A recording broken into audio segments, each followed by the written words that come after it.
I once again offer my thanks for arranging this important hearing on Kashmir. I would suggest that such EP hearings may also be held in both parts of the state of Jammu and Kashmir to hear the people, political parties, and victims of excesses directly. I offer to the European Parliament the facility of a hearing house in Azad Jammu and Kashmir.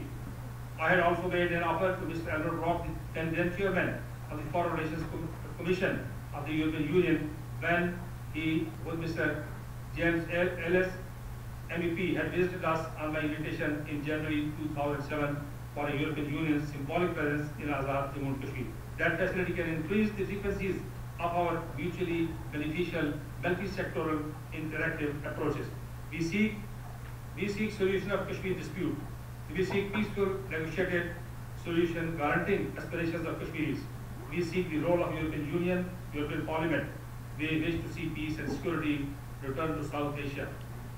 An atmosphere of genuine peace and friendship between Pakistan and India, and welfare of Kashmiris as part of humanity. Thanks. Long live European Union, Pakistan, Kashmir, visionary friendship.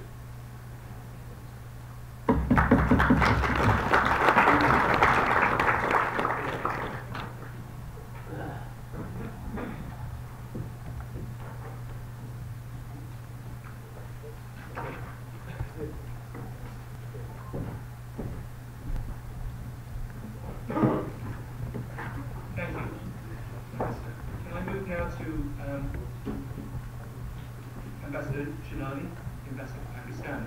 Ambassador, you heard, we know the historic reasons for the dispute, and yet, just a short while ago, a few years ago, it did look as though India and Pakistan were coming together, and there was a possibility of progress being made. And now we seem to have been thrust back into a situation where the political circumstances are running dangerously out of control. I wonder if you can comment on where we go from here. Thank you very much, Honorable Chris Davies, for organizing this wonderful hearing. I'm extremely grateful to you for making me a part of this distinguished panel, and I look forward to this very illuminating interactive session that we're going to have this afternoon.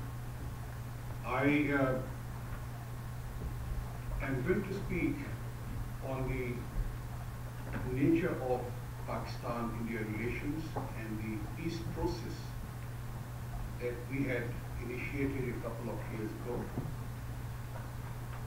in order to bring an end to this tension and acrimony that has been the hallmark of Pakistan-India relations for the last more than 63 years. The history of Pakistan-India relations has not been a very glorious one.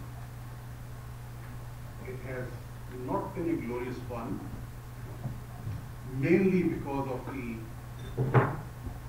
Jammu and Kashmir dispute. A dispute, both India and Pakistan, they are committed to resolve in accordance with the UN Security Council resolutions. When I mention about the UN Security Council resolutions, I feel that the UN Security Council on Jammu and Kashmir, they are different than any other resolution which is on the agenda of the UN Security Council. They are different because the UN Security Council on Jammu and Kashmir were the ones which were accepted by both India and Pakistan and endorsed by the international community. Both India and Pakistan have given a word that they are duty bound to the people of Jammu and Kashmir to give them their right of self-determination. Of course, when we are talking about the history of nature of Pakistan-India relations, there are many other issues which in recent years have gained prominence. Siachen Glacier issue, which is under the illegal occupation of India since 1984, is yet another issue. Sir Creek dispute, this is another issue that we have between India and Pakistan. Water issues. We feel that Pakistan feels that the Indus Waters Treaty, which forms the basis of the distribution of waters between Pakistan and India, is not being adhered to by India in letter and spirit. And it is being violated with impunity. Terrorism, and of course, nuclear and conventional issues form yet another issues on the list of issues that we are discussing. Why is the resolution of these issues so important for both India and Pakistan? I think there are some very serious imperatives which require a resolution of these issues. One, that since 1947,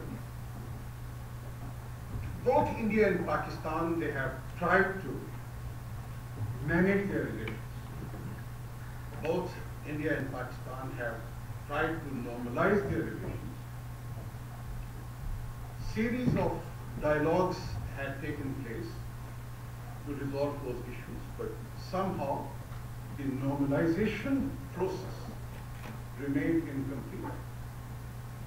And also, one reason that the normalization, there could be no normalization, was because of the unresolved issue of Jammu and Kashmir and the other issues which are on the table. We have had wars, we have had tensions, and there has been a constant struggle since 1947 to undermine each other.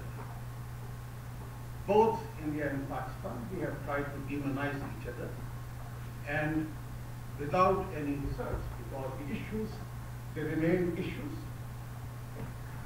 and no effort to build the level of trust between the two countries was able to produce any results because of these issues that I have just mentioned, because mainly of the unresolved issue of Jammu and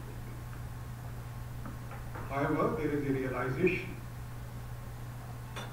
that war is not a solution between Pakistan and India. War is not a solution between Pakistan and India, because a war between two nuclear neighbors is bound to have catastrophic effects on almost everything that you can imagine. If you look at the history of wars between Pakistan and India, the three wars, the major wars that we have fought, if you ask me, we have literally fought those wars with bows and arrows. But the kind of sophistication that has settled in the inventory of both India and Pakistan, no country, if any war will have devastating effects. There is also a realization in both India and Pakistan that no country can achieve its economic potentials without addressing the issues and without creating a conducive environment to take this to take advantage of the massive economic opportunities that are available to both countries.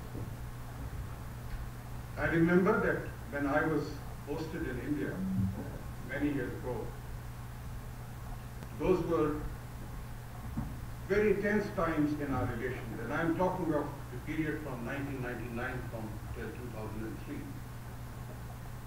At that level, the level of trade between Pakistan and India was just $300 million, which was absolutely pittance compared to the potential that both countries offer, or the region as a whole offers.